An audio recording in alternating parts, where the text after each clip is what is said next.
মাননীয় ইউটিউবের বন্ধু বান্ধব সকলেই রয়েছেন, আশা করি সকলেই ভালো আছেন।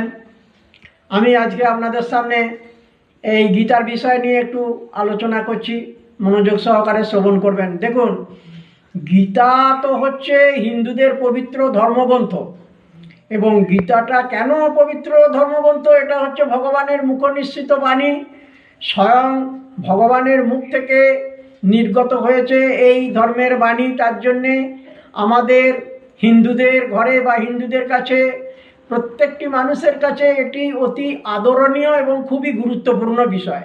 তো সেই গীতাকে আমরা পথের পাথেয় করে মনে রাখব এবং গীতার প্রতিটি বিষয়গুলোকে আমরা মেনে চলার চেষ্টা করব। কেন আরও বেশি আদরণীয় হচ্ছে কেন? যে এটা ভগবানের মুখনিসৃত তো বটেই, দ্বিতীয়ত হচ্ছে এটি হচ্ছে একটা সজীব বস্তু বলতে পারি। কেন না, মাহাত্ম্যে, গীতার মাহাত্ম্যে বলা হয়েছে যে গীতা মে হৃদয়ং পার্থ।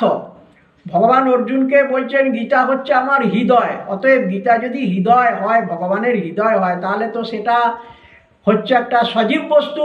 অতএব সেই গ্রন্থেতে কি বলছে সেটা আমাদের শ্রবণ করা, এবং শুধু শ্রবণ করলে হবে না, আমাদের জীবনের পথের পাথেয় করে রেখে দিতে হবে।